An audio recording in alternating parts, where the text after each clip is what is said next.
ನನ್ನ ಜೊತೆ ಅತಿಥಿಗಳಿದ್ದಾರೆ. ಮತ್ತಷ್ಟು ವಿಚಾರ ನಾನು ಮಾತಾಡ್ತಾ ಹೋಗ್ತೀನಿ. ಬಹುಶಃ ಮೇಡಮ್, ಮೊಬೈಲ್ ಸಂಸ್ಕೃತಿ ಅಥವಾ ಸೋಷಿಯಲ್ ಮೀಡಿಯಾ ಇದಕ್ಕೆ ಅಡಿಕ್ಟ್ ಆಗ್ತಾ ಇರುವಂತಹ ಯುವಕರು ಎಲ್ಲೋ ಒಂದು ಕಡೆ ಉದ್ಯೋಗದ ಕಡೆಗೆ ಆಸಕ್ತಿಯನ್ನೇ ಕಳ್ಕೊಳ್ತಾ ಇದ್ದಾರಾ ಅಂತ ಇಂಥ ಒಂದು ಪ್ರಶ್ನೆ ಕೂಡ ಉದ್ಭವ ಆಗುತ್ತೆ. ಇದು 100% ಕರೆಕ್ಟ್ ಅಂತ ಹೇಳೋಕ್ಕಾಗಲ್ಲ.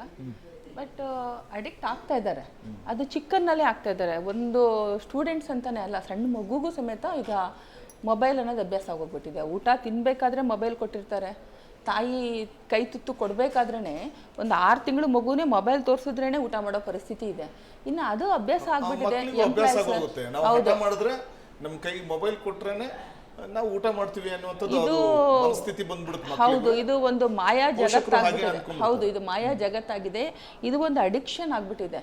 ಹಾಗೆ ಚಿಕ್ಕ ಮಕ್ಕಳಿಗೆ ಅಷ್ಟಲ್ಲ, ಪ್ರತಿಯೊಬ್ಬರಿಗೂ ಆಗ್ಬಿಟ್ಟಿದೆ. ವಯಸ್ಸಾಗಿರೋರ್ಗಾಗಿದೆ, ಮುದುಕರಿಗೂ ಆಗಿದೆ. ಅದು ಒಂದ್ಸಲ ಫೇಸ್ಬುಕ್ಕು ಅಥವಾ ಯಾವುದಾದ್ರೂ ಒಂದು ಇನ್ಸ್ಟಾಗ್ರಾಮ್ ಓಪನ್ ಮಾಡಿದ್ರೆ ಅದು ರೀಲ್ಸ್ ಜಗತ್ತು ಅಟ್ಲೀಸ್ಟ್ ಅದು ಅಡಿಕ್ಷನಿಂದ ವಾಪಸ್ ಬರೋದೇ ತುಂಬ ದೊಡ್ಡ ಕಷ್ಟ ಆಗ್ಬಿಟ್ಟಿದೆ. ಈಗ ಕೆಲವೊಂದು ಸಂಸ್ಥೆಗಳೆಲ್ಲ ಮಾಡ್ತಿದ್ದಾರೆ ಡಿಟಾಕ್ಸ್ ಆಫ್ ಮೊಬೈಲು. ಇವತ್ತು ಸೋಷಿಯಲ್ ಮೀಡಿಯಾ ಡಿಟಾಕ್ಸ್ ಅನ್ನೋದೇ ಒಂದು ಪ್ರೋಗ್ರಾಮ್ ಕಾಲೇಜಲ್ಲಿ ಸ್ಕೂಲ್ಸಲ್ಲಿ ನಡೀತಾ ಇದೆ. ಆ ಪರಿಸ್ಥಿತಿ ಜಾಸ್ತಿ ಆಗಿಬಿಟ್ಟಿದೆ. ಆ್ಯಕ್ಚುಲಿ ಏನಂದರೆ ಸ್ವಂತ ಥಿಂಕಿಂಗ್ ಅನ್ನೋದು ಕಡಿಮೆ ಆಗಿಬಿಟ್ಟಿದೆ ಯುವ ಜನರಲ್ಲಿ. ಕ್ರಿಯೇಟಿವಿಟಿ ಕಡಿಮೆ ಆಗಿಬಿಟ್ಟಿದೆ. ನಮ್ಗೆ ಏನೇ ಬೇಕಿದ್ರೂ ಇಂಟರ್ನೆಟ್ ಇದೆ, ಚಾಟ್ GPT ಇದೆ, ಅಥವಾ ಯಾವುದಾದ್ರೂ ಸೋಷಿಯಲ್ ಮೀಡಿಯಾದಲ್ಲಿ ಅದನ್ನು ನೋಡಿ ಮಾಡಬಹುದು ಅಂತಿದೆ.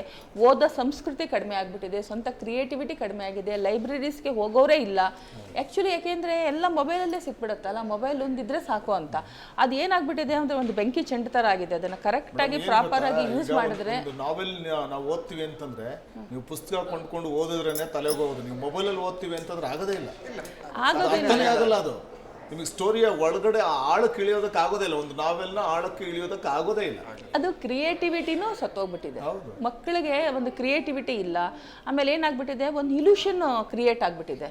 ಮೊಬೈಲಲ್ಲಿ ನೋಡ್ತಾರೆ, ಅವ್ರು ಯಾರೋ ಯಾವುದೇ ಒಂದು ಫೇಸ್ಬುಕ್ಕಲ್ಲಿ ನೋಡಲಿ, ಒಂದು ಇನ್ಸ್ಟಾಗ್ರಾಮಲ್ಲಿ ನೋಡಲಿ, ಈಗ ಮ್ಯಾರೇಜ್ ಪ್ರಪೋಸಲ್ಸ್ ನೋಡಲಿಕ್ಕೆ ಹೋಗಲಿ, ಅವನಿಗೊಂದು 26-27 ವರ್ಷದ ಒಂದು ಹುಡುಗಿ ಹೇಳ್ತಾಳೆ ನನಗೆ 40 ಲಕ್ಷ ಸಂಬಳ ಬಂತು, 50 ಲಕ್ಷ ಸಂಬಳ ಬಂತು ಅಂದ ತಕ್ಷಣ ಇವ್ರಿಗೆ 25,000 ಸಂಬಳನೂ ಬರ್ದಲೇ ಇರೋರು ಡಿಪ್ರೆಷನ್ಗೂ ಹೋಗ್ತಾರೆ. ಆಮೇಲೆ ಇನ್ನೊಂದು ಏನಾಗಿದೆ, ಎಲ್ಲರೂ ಸರ್ಕಾರಿ ಜಾಬ್ಸ್ಗಾಗಿ ವೆಯ್ಟ್ ಮಾಡ್ತಾ ಇರ್ತಾರೆ.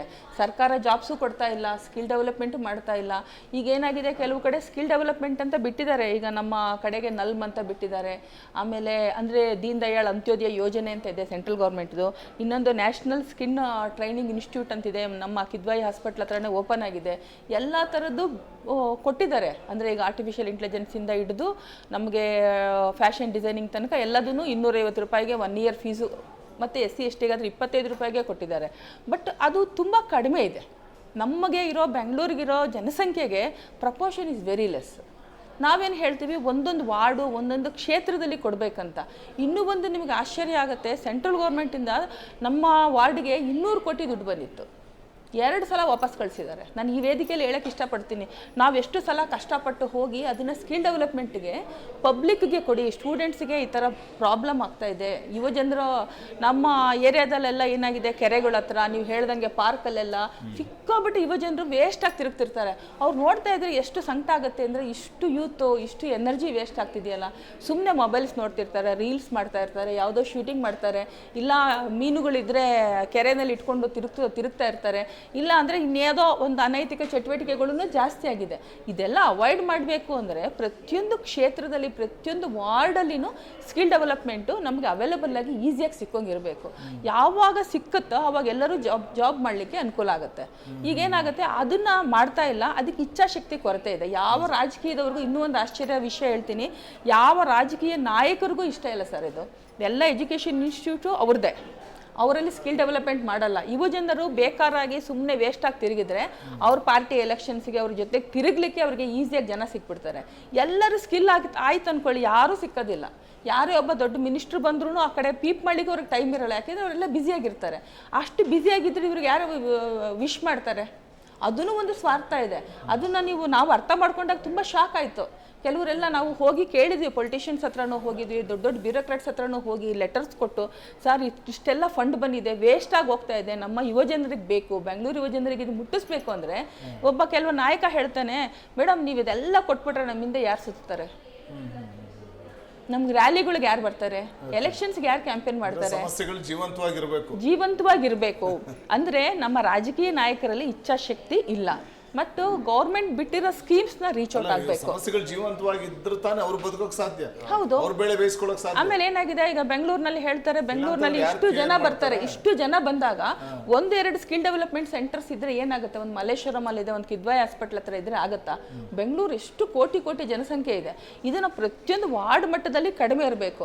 ಈಗ ಫ್ಯಾಷನ್ ಡಿಸೈನಿಂಗ್ ಅಂದ್ರೆ ಮಾಮೂಲಾಗಿ ಈಗ ಇವ್ರು ಗೌರ್ಮೆಂಟ್ನವರು 250 ರೂಪೀಸ್ ಕೊಟ್ಟಿದ್ದಾರೆ, ಬಟ್ ನೀವು ಪ್ರೈವೇಟಲ್ಲಿ ಕಲ್ತ್ಕೊಳ್ಳೋಕೆ ಹೋದ್ರೆ ಎಷ್ಟಿದೆ ಗೊತ್ತಾ ಸರ್? 50,000 ರೂಪಾಯಿ, 1 ಲಕ್ಷ, 2 ಲಕ್ಷ ಇದೆ.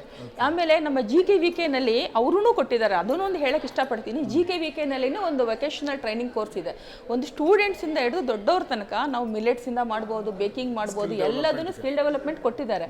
ಅದು ಎಷ್ಟು ದೂರ ಆಗುತ್ತೆ GKVK ಗೆ ಹೋಗ್ಲಿಕ್ಕೆ? ಅನುಕೂಲ ಎಲ್ಲಿದೆ ಹೋಗ್ಲಿಕ್ಕೆ?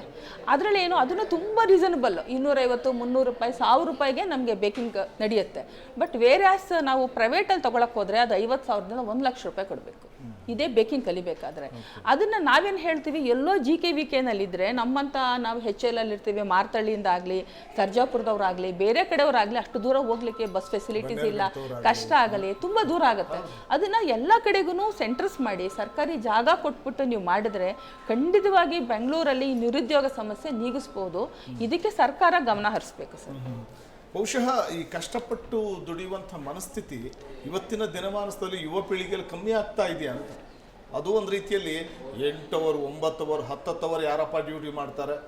ಸೊ ಅಂಥ ಒಂದು ಮನಸ್ಥಿತಿ ಕೂಡ ಎಲ್ಲೋ ಒಂದು ಕಡೆ ಉದ್ಯೋಗ ಅಂತಂದಾಗ ಈಸಿಯಾಗಿ ದುಡ್ಡು ಹೆಂಗೆ ಸಿಗುತ್ತೆ ಅದ್ರ ಕಡೆ ಗಮನ ಹರಿಸುವಂತೆ ಮಾಡಿಬಿಡುತ್ತಾ ಅಂತ.